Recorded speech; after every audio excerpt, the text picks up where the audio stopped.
की ऊर्जा और अंतर्राष्ट्रीय योग दिवस की स्मृतियों से भरे होंगे। इस बार भी 21 जून को देश दुनिया के करोड़ों लोगों ने अंतर्राष्ट्रीय योग दिवस में हिस्सा लिया। आपको याद है, 10 साल पहले इसका प्रारंभ हुआ और 10 साल में ये सिलसिला हर साल पहले से भी ज्यादा भव्य बनता जा रहा है। ये इस बात का भी संकेत है कि ज्यादा से ज्यादा लोग अपने दैनिक जीवन में योग को अपना रहे हैं।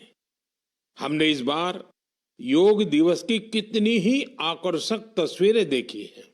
विशाखापत्तनम के समुद्र तट पर 3 लाख लोगों ने एक साथ योग किया। विशाखापत्तनम से ही एक और अद्भुत दृश्य सामने आया।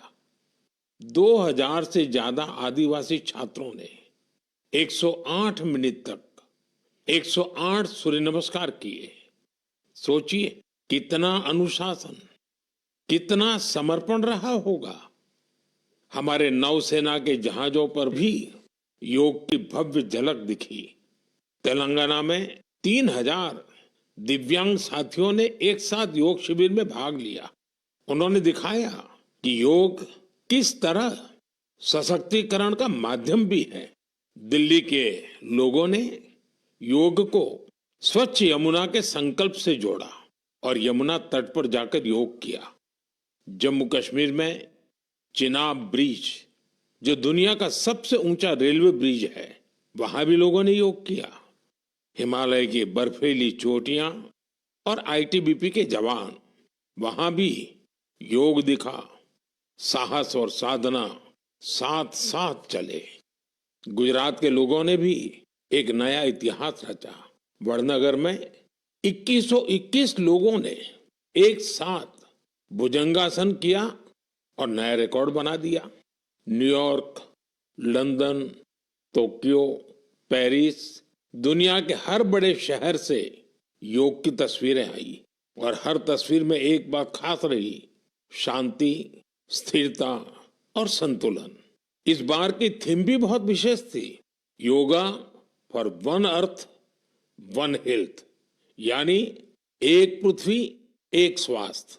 ये सिर्फ एक नारा नहीं है, एक दिशा है जो हमें वसुधैव कुटुंबकम का एहसास कराती है। मुझे विश्वास है इस बार के योग दिवस की भव्यता ज्यादा से ज्यादा लोगों को योग को अपनाने के लिए जरूर प्रेरित करेगी।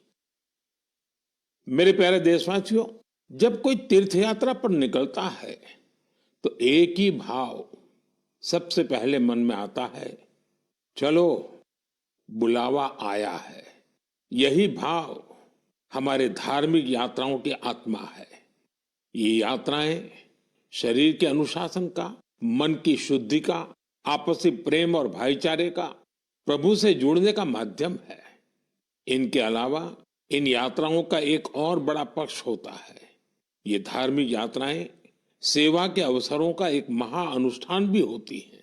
जब कोई भी यात्रा होती है तो जितने लोग यात्रा पर जाते हैं, उससे ज्यादा लोग तीर्थ यात्रियों की सेवा के काम में जुटते हैं। जगह जगह भंडारे और लंगर लगते हैं। लोग सड़कों के किनारे प्याऊ लगवाते हैं। सेवा भाव से ही मेडिकल कैंप और सुविधाओं की व्यवस्था की जाती है। कितने ही लोग अपने खर्च से तीर्थ यात्रियों के लिए धर्मशालाओं की और रहने की व्यवस्था करते हैं। साथियों, लंबे समय के बाद कैलाश मानसरोवर यात्रा का फिर से शुभारंभ हुआ है। कैलाश मानसरोवर यानी भगवान शिव का धाम। हिंदू, बौद्ध, जैन हर परंपरा में कैलाश को श्रद्धा और भक्ति का केंद्र माना गया है। साथियों, 3 जुलाई से पवित्र अमरनाथ यात्रा शुरू होने जा रही है और सावन का पवित्र महीना भी कुछ ही दिन दूर है। अभी कुछ दिन पहले हमने भगवान जगन्नाथ जी की रथ यात्रा भी देखी है। ओडिशा हो, गुजरात हो या देश का कोई और कोना, लाखों श्रद्धालु इस यात्रा में शामिल होते हैं। उत्तर से दक्षिण, पूरब से पश्चिम, ये यात्राएं एक भारत श्रेष्ठ भारत के भाव का प्रतिबिंब है। जब हम श्रद्धा भाव से, पूरे समर्पण से और पूरे अनुशासन से अपनी धार्मिक यात्रा संपन्न करते हैं तो उसका फल भी मिलता है। मैं यात्राओं पर जा रहे सभी सौभाग्यशाली श्रद्धालुओं को अपनी शुभकामनाएं देता हूं। जो लोग सेवा भावना से इन यात्राओं को सफल और सुरक्षित बनाने में जुटे हैं, उन्हें भी साधुवाद देता हूं। मेरे प्यारे देशवासियों, अब मैं आपको देश की दो ऐसी उपलब्धियों के बारे में बताना चाहता हूं जो आपको गर्व से भर देंगी। इन उपलब्धियों की चर्चा वैश्विक संस्थाएं कर रही हैं। WHO यानी विश्व स्वास्थ्य संगठन और ILO यानी इंटरनेशनल लेबर ऑर्गेनाइजेशन ने देश की इन उपलब्धियों की भरपूर सराहना की है। पहली उपलब्धि तो हमारे स्वास्थ्य से जुड़ी है। आप में से बहुत से लोगों ने आंखों की एक बीमारी के बारे में सुना होगा, ट्रैकोमा। ये बीमारी बैक्टीरिया से फैलती है। एक समय था जब ये बीमारी देश के कई हिस्सों में आम थी। ध्यान नहीं दिया जाए तो इस बीमारी से धीरे धीरे आंखों की रोशनी तक चली जाती थी। हमने संकल्प लिया कि ट्रैकोमा को जड़ से खत्म करेंगे और मुझे आपको ये बताते हुए बहुत खुशी है कि विश्व स्वास्थ्य संगठन यानी WHO ने भारत को ट्रैकोमा फ्री घोषित कर दिया है। अब भारत ट्रैकोमा मुक्त देश बन चुका है। ये उन लाखों लोगों की मेहनत का फल है जिन्होंने बिना थके, बिना रुके इस बीमारी से लड़ाई लड़ी। ये सफलता हमारे हेल्थ वर्कर्स की है। स्वच्छ भारत अभियान से भी इसे मिटाने में बड़ी मदद मिली। जल जीवन मिशन का भी इस सफलता में बड़ा योगदान रहा। आज जब घर घर नल से साफ पानी पहुंच रहा है तो ऐसी बीमारियों का खतरा कम हो गया है। विश्व स्वास्थ्य संगठन WHO ने भी इस बात की सराहना की है कि भारत ने बीमारी से निपटने के साथ साथ उसके मूल कारणों को भी दूर किया है। साथियों, आज भारत में ज्यादातर आबादी किसी न किसी सोशल प्रोटेक्शन बेनिफिट का फायदा उठा रही है और अभी हाल ही में इंटरनेशनल लेबर ऑर्गेनाइजेशन ILO की बड़ी अहम रिपोर्ट आई है। इस रिपोर्ट में कहा गया है कि भारत की 64%, 64% से ज्यादा आबादी को अब कोई न कोई सोशल प्रोटेक्शन बेनिफिट जरूर मिल रहा है। सामाजिक सुरक्षा ये दुनिया की सबसे बड़ी कवरेज में से एक है। आज देश के लगभग 95 करोड़, 95 करोड़ लोग किसी ना किसी सोशल सिक्योरिटी योजना का लाभ पा रहे हैं, जबकि 2015 तक 25 करोड़ से भी कम लोगों तक सरकारी योजनाएं पहुंच पाती थी। साथियों, भारत में स्वास्थ्य से लेकर सामाजिक सुरक्षा तक हर क्षेत्र में देश सैचुरेशन की भावना से आगे बढ़ रहा है। ये सामाजिक न्याय की भी उत्तम तस्वीर है। इन सफलताओं ने एक विश्वास जगाया है कि आने वाला समय और बेहतर होगा। हर कदम पर भारत और भी सशक्त होगा। मेरे प्यारे देशवासियों, जन भागीदारी की शक्ति से बड़े बड़े संकटों का मुकाबला किया जा सकता है। मैं आपको एक ऑडियो सुनाता हूं। इस ऑडियो में आपको उस संकट की भयावहता का अंदाजा लगेगा। वो संकट कितना बड़ा था, पहले वो सुनिए, समझिए। आखिर ये जो जुल्म हुआ 2 साल तक, जुल्म तो 5-7 साल से शुरू हो गया था, मगर वो शिखर पर पहुंच गया है 2 साल में, जब इमरजेंसी लोगों पर ठोक दी और अमानुषी बर्ताव लोगों के साथ किया गया। लोगों के स्वतंत्रता के हक छीन लिए गए। अखबारों को कोई स्वतंत्रता न रही। न्यायालय बिल्कुल निर्बल बना दिए गए और जिस ढंग से 1 लाख से ज्यादा लोगों को जेल में बंद कर दिए और फिर अपने मनमानी राज की ओर से होती रही, उसकी मिसाल दुनिया के इतिहास में भी मिलना मुश्किल है। साथियों, ये आवाज देश के पूर्व प्रधानमंत्री श्रीमान मोरारजी भाई देसाई की है। उन्होंने संक्षेप में लेकिन बहुत ही स्पष्ट तरीके से इमरजेंसी के बारे में बताया। आप कल्पना कर सकते हैं वो दौर कैसा था।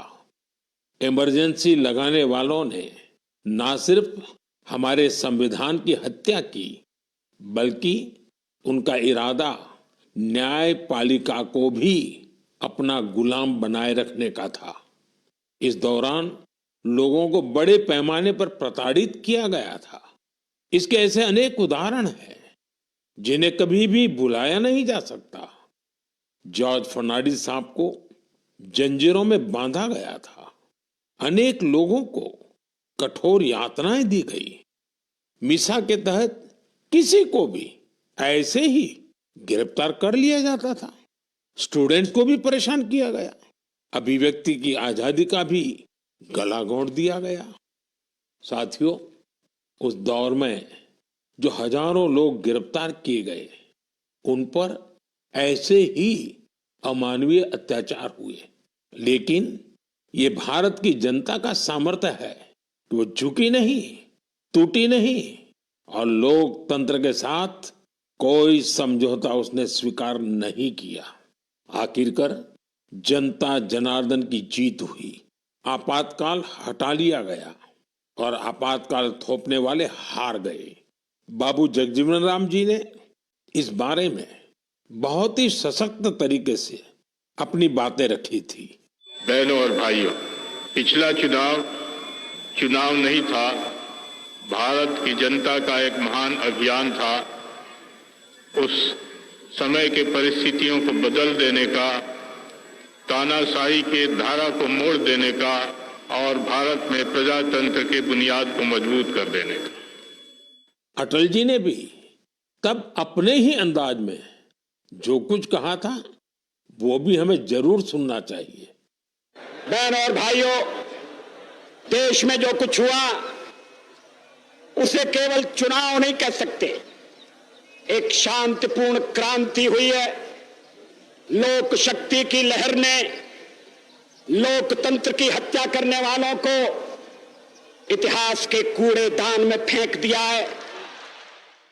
साथियों, देश पर इमरजेंसी थोपे जाने के 50 वर्ष कुछ दिन पहले ही पूरे हुए हैं। हम देशवासियों ने संविधान हत्या दिवस मनाया है। हमें हमेशा उन सभी लोगों को याद करना चाहिए जिन्होंने इमरजेंसी का डटकर मुकाबला किया था। इससे हमें अपने संविधान को सशक्त बनाए रखने के लिए निरंतर सजग रहने की प्रेरणा मिलती है। मेरे प्यारे देशवासियों, आप एक तस्वीर की कल्पना कीजिए। सुबह की धूप पहाड़ियों को छू रही है। धीरे धीरे उजाला मैदानों की ओर बढ़ रहा है और उसी रोशनी के साथ बढ़ रही है फुटबॉल प्रेमियों की टोली। सीटी बजती है और कुछ ही पलों में मैदान तालियों और नारों से गूंज उठता है। हर पास, हर गोल के साथ लोगों का उत्साह बढ़ रहा है। आप सोच रहे होंगे कि कौन सी खूबसूरत दुनिया है। साथियों, ये तस्वीर असम के एक प्रमुख क्षेत्र बोडोलैंड की वास्तविकता है। बोडोलैंड आज अपने एक नए रूप के साथ देश के सामने खड़ा है। यहाँ के युवाओं में जो ऊर्जा है, जो आत्मविश्वास है, वो फुटबॉल के मैदान में सबसे ज्यादा दिखता है। बोडो टेरिटोरियल एरिया में बोडोलैंड कैंप कप का आयोजन हो रहा है। ये सिर्फ एक टूर्नामेंट नहीं है, ये एकता और उम्मीद का उत्सव बन गया है। 3,700 से ज्यादा टीमें, करीब 70,000 खिलाड़ी और उनमें भी बड़ी संख्या में हमारी बेटियों की भागीदारी। ये आंकड़े बोडोलैंड में बड़े बदलाव की गाथा सुना रहे हैं। बोडोलैंड अब देश के खेल नक्शे पर, स्पोर्ट्स के मैप पर अपनी चमक और बढ़ा रहा है। साथियों, एक समय था जब संघर्ष ही यहाँ की पहचान थी। तब यहाँ के युवाओं के लिए रास्ते सीमित थे, लेकिन आज उनकी आंखों में नए सपने हैं और दिलों में आत्मनिर्भरता का हौसला है। यहाँ से निकले फुटबॉल खिलाड़ी अब बड़े स्तर पर अपनी पहचान बना रहे हैं। हालीचरण नारजारी, दुर्गा बोरो, अपूर्वा नारजारी, मनबीर बसुमतारी, ये सिर्फ फुटबॉल खिलाड़ियों के नाम नहीं है, ये उस नई पीढ़ी की पहचान है जिन्होंने बोडोलैंड को मैदान से राष्ट्रीय मंच तक पहुंचाया। इनमें से कई ने सीमित संसाधनों में अभ्यास किया, कई ने कठिन परिस्थितियों में अपने रास्ते बनाए और आज इनका नाम लेकर देश के कितने ही नन्हे बच्चे अपने सपनों की शुरुआत करते हैं। साथियों, अगर हमें अपने सामर्थ्य का विस्तार करना है तो सबसे पहले हमें अपनी फिटनेस और वेलबीइंग पर ध्यान देना होगा। वैसे साथियों, फिटनेस के लिए, ओबेसिटी कम करने के लिए मेरा एक सुझाव आपको याद है ना? खाने में 10% तेल कम करो, मोटापा घटाओ। जब आप फिट होंगे तो जीवन में और ज्यादा सुपर हिट होंगे।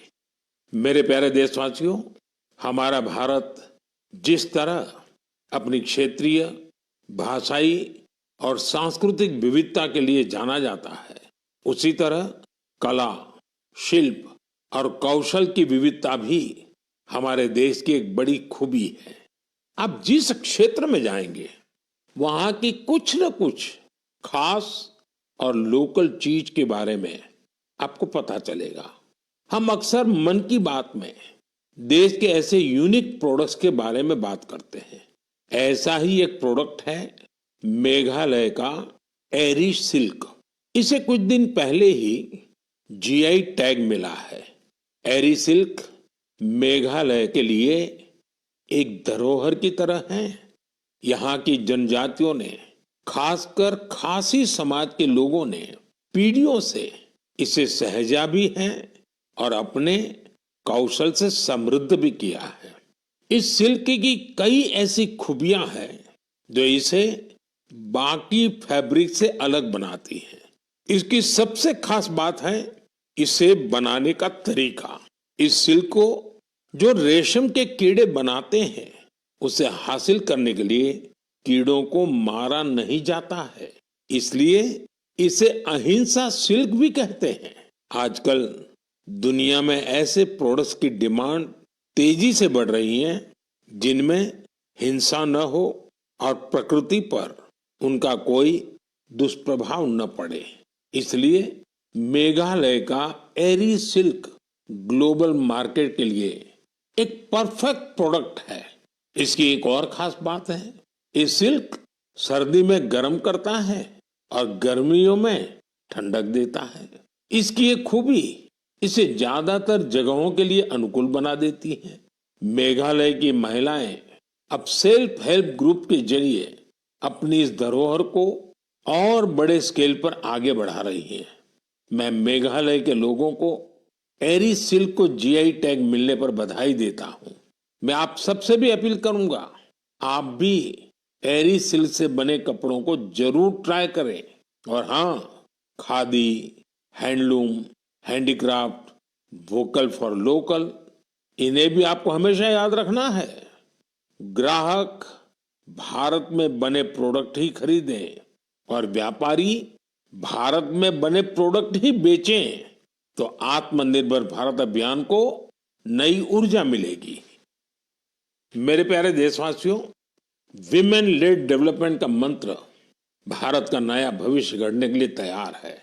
हमारी माताएं, बहनें, बेटियां आज सिर्फ अपने लिए ही नहीं बल्कि पूरे समाज के लिए नई दिशा बना रही हैं।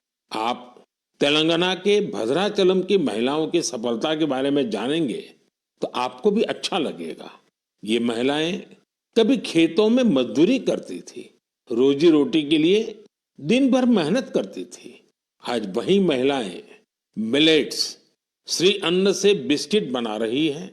भद्रादी मिलेट मैजिक नाम से ये बिस्किट हैदराबाद से लंदन तक जा रहे हैं। भद्राचलम की इन महिलाओं ने सेल्फ हेल्प ग्रुप से जुड़कर ट्रेनिंग ली। साथियों, इन महिलाओं ने एक और सराहनीय काम किया है। इन्होंने गिरी सैनिटरी पैड्स बनाना शुरू किया। सिर्फ 3 महीने में 40,000 पैड्स तैयार किए और उन्हें स्कूलों और आसपास के ऑफिसों में पहुंचाया, वो भी बहुत ही सस्ती कीमत पर। साथियों, कर्नाटका के कलबुर्गी की महिलाओं की उपलब्धि भी बेहतरीन है। इन्होंने ज्वार की रोटी को एक ब्रांड बना दिया है। इन्होंने जो कोऑपरेटिव बनाई है उसमें हर रोज 3,000 से ज्यादा रोटियां बन रही हैं। इन रोटियों की खुशबू अब सिर्फ गांव तक सीमित नहीं है। बेंगलुरु में स्पेशल काउंटर खुल चुका है। ऑनलाइन फूड प्लेटफॉर्म पर ऑर्डर आ रहे हैं। कलबुर्गी की रोटी अब बड़े शहरों के किचन तक पहुंच रही है। इसका बहुत शानदार असर इन महिलाओं पर पड़ा है। उनकी आय बढ़ रही है। साथियों, अलग अलग राज्यों की इन गाथाओं में अलग अलग चेहरे हैं, लेकिन उनकी चमक एक जैसी है। ये चमक है आत्मविश्वास की, आत्मनिर्भरता की। ऐसा ही एक चेहरा है मध्य प्रदेश की सुमा उइके। सुमा जी का प्रयास बहुत सराहनीय है। उन्होंने बालाघाट जिले के कटंगी ब्लॉक में सेल्फ हेल्प ग्रुप से जुड़कर मशरूम की खेती और पशुपालन की ट्रेनिंग ली। इससे उन्हें आत्मनिर्भरता की राह मिल गई। सुमा उइके की आय बढ़ी तो उन्होंने अपने काम का विस्तार भी किया। छोटे से प्रयास से शुरू हुआ ये सफर अब दीदी कैंटीन और थर्मल थेरेपी सेंटर तक पहुंच चुका है। देश के कोने कोने में ऐसी ही अनगिनत महिलाएं अपना और देश का भाग्य बदल रही हैं। मेरे प्यारे देशवासियों, पिछले दिनों मुझे वियतनाम के बहुत से लोगों ने विभिन्न माध्यमों से अपने संदेश भेजे। इन संदेशों की हर पंक्ति में श्रद्धा थी, आत्मीयता थी। उनकी भावनाएं मन को छूने वाली थी। वो लोग भगवान बुद्ध के पवित्र अवशेषों, रेलिक्स के दर्शन कराने के लिए भारत के प्रति अपना आभार प्रकट कर रहे थे। उनके शब्दों में जो भाव थे वो किसी औपचारिक धन्यवाद से बढ़कर थे। साथियों, मूल रूप से भगवान बुद्ध के इन पवित्र अवशेषों की खोज आंध्र प्रदेश में पालनाडु जिले के नागार्जुन कोंडा में हुई थी। इस जगह का बौद्ध धर्म से गहरा नाता रहा है। कहा जाता है कि कभी इस स्थान पर श्रीलंका और चीन सहित दूर दूर के लोग आते थे। साथियों, पिछले महीने भगवान बुद्ध के इन पवित्र अवशेषों को भारत से वियतनाम ले जाया गया था। वहां के 9 अलग अलग स्थानों पर इन्हें जनता के दर्शन के लिए रखा गया। भारत की पहल एक तरह से वियतनाम के लिए राष्ट्रीय उत्सव बन गई। आप कल्पना कर सकते हैं, करीब 10 करोड़ लोगों की आबादी वाले वियतनाम में 1.5 करोड़ से ज्यादा लोगों ने भगवान बुद्ध के पवित्र अवशेषों के दर्शन किए। सोशल मीडिया पर जो तस्वीरें और वीडियो मैंने देखे, उन्होंने ये एहसास कराया कि श्रद्धा की कोई सीमा नहीं होती। बारिश हो, तेज धूप हो, लोग घंटों कतारों में खड़े रहे। बच्चे, बुजुर्ग, दिव्यांगजन सभी भाव विभोर थे। वियतनाम के राष्ट्रपति, उप प्रधानमंत्री, वरिष्ठ मंत्री, हर कोई नतमस्तक था। इस यात्रा के प्रति वहां के लोगों में सम्मान का भाव इतना गहरा था कि वियतनाम सरकार ने इसे 12 दिन के लिए और आगे बढ़ाने का आग्रह किया था और इसे भारत ने सहर्ष स्वीकार कर लिया। साथियों, भगवान बुद्ध के विचारों में वो शक्ति है जो देशों, संस्कृतियों और लोगों को एक सूत्र में बांधती है। इससे पहले भगवान बुद्ध के पवित्र अवशेष थाईलैंड और मंगोलिया ले जाए गए थे और वहां भी श्रद्धा का यही भाव देखा गया। मेरा आप सभी से भी आग्रह है कि अपने राज्य के बौद्ध स्थलों की यात्रा अवश्य करें। एक आध्यात्मिक अनुभव होगा, साथ ही हमारी सांस्कृतिक विरासत से जुड़ने का एक सुंदर अवसर भी बनेगा। मेरे प्यारे देशवासियों, इस महीने हम सब ने विश्व पर्यावरण दिवस मनाया।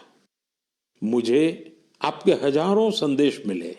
कई लोगों ने अपने आसपास के उन साथियों के बारे में बताया जो अकेले ही पर्यावरण बचाने के लिए निकल पड़े थे और फिर उनके साथ पूरा समाज जुड़ गया। सबका यही योगदान हमारी धरती के लिए बड़ी ताकत बन रहा है। पुणे के श्री रमेश खरमाले जी, उनके कार्यों को जानकर आपको बहुत प्रेरणा मिलेगी। जब हफ्ते के अंत में लोग आराम करते हैं तो रमेश जी और उनका परिवार कुदाल और फावड़ा लेकर निकल पड़ते हैं। जानते हैं कहां? जुन्नर की पहाड़ियों की ओर। धूप हो या ऊंची चढ़ाई, उनके कदम रुकते नहीं। वो झाड़ियां साफ करते हैं, पानी रोकने के लिए ट्रेंच खोदते हैं और बीज बोते हैं। उन्होंने सिर्फ 2 महीनों में 70 ट्रेंच बना डाले। रमेश जी ने कई सारे छोटे तालाब बनाए हैं, सैकड़ों पेड़ लगाए हैं। वो एक ऑक्सीजन पार्क भी बनवा रहे हैं। नतीजा ये हुआ कि यहाँ अब पक्षी लौटने लगे हैं, वन्य जीवन को नई सांसें मिल रही हैं। साथियों, पर्यावरण के लिए एक और सुंदर पहल देखने को मिली है गुजरात के अहमदाबाद शहर में। यहाँ नगर निगम ने मिशन फॉर मिलियन ट्रीज अभियान शुरू किया है। लक्ष्य है लाखों पेड़ लगाना। इस अभियान की एक खास बात है सिंदूर वन। यह वन ऑपरेशन सिंदूर के वीरों को समर्पित है। सिंदूर के पौधे उन बहादुरों की याद में लगाए जा रहे हैं जिन्होंने देश के लिए सब कुछ समर्पित कर दिया। यहाँ एक और अभियान को नई गति दी जा रही है, एक पेड़ मां के नाम। इस अभियान के तहत देश में करोड़ों पेड़ लगाए जा चुके हैं। आप भी अपने आपके गांव या शहर में चल रहे ऐसे अभियान में जरूर हिस्सा लीजिए। पेड़ लगाइए, पानी बचाइए, धरती की सेवा कीजिए, क्योंकि जब हम प्रकृति को बचाते हैं तो असल में हम अपनी आने वाली पीढ़ियों को सुरक्षित करते हैं। साथियों, महाराष्ट्र के एक गांव ने भी बड़ी शानदार मिसाल पेश की है। छत्रपति संभाजीनगर जिले की ग्राम पंचायत है पाटोदा। ये कार्बन न्यूट्रल गांव पंचायत है। इस गांव में कोई अपने घर के बाहर कचरा नहीं फेंकता। हर घर से कचरा इकट्ठा करने की पूरी व्यवस्था है। यहाँ गंदे पानी का ट्रीटमेंट भी होता है।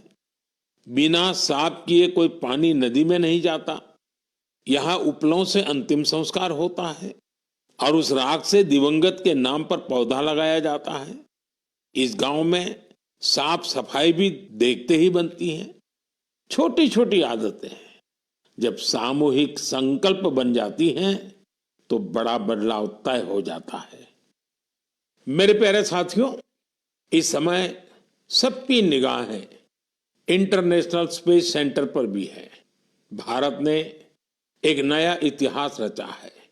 मेरी कल ग्रुप कैप्टन शुभांशु शुक्ला से बात भी हुई है।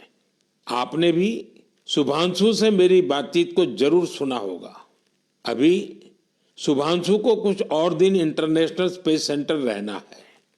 हम मिशंस के बारे में और बातें करेंगे, लेकिन मन की बात के अगले एपिसोड में। अब समय है इस एपिसोड में आपसे विदा लेने का। लेकिन साथियों, जाते जाते मैं आपको एक खास दिन की याद दिलाना चाहता हूं। 1 जुलाई, परसों, यानी 1 जुलाई को हम 2 बेहद महत्वपूर्ण प्रोफेशंस का सम्मान करते हैं, डॉक्टर्स और सीए। ये दोनों ही समाज के ऐसे स्तंभ हैं जो हमारी जिंदगी को बेहतर बनाते हैं। डॉक्टर हमारे स्वास्थ्य के रक्षक हैं और सीए चार्टर्ड अकाउंटेंट आर्थिक जीवन के मार्गदर्शक हैं। मेरी सभी डॉक्टर्स और चार्टर्ड अकाउंटेंट्स को ढेर सारी शुभकामनाएं। साथियों, आपके सुझावों का मुझे हमेशा इंतजार रहता है। मन की बात का अगला एपिसोड आपके इन्हीं सुझावों से और समृद्ध होगा। फिर मुलाकात होगी नई बातों के साथ, नई प्रेरणाओं के साथ।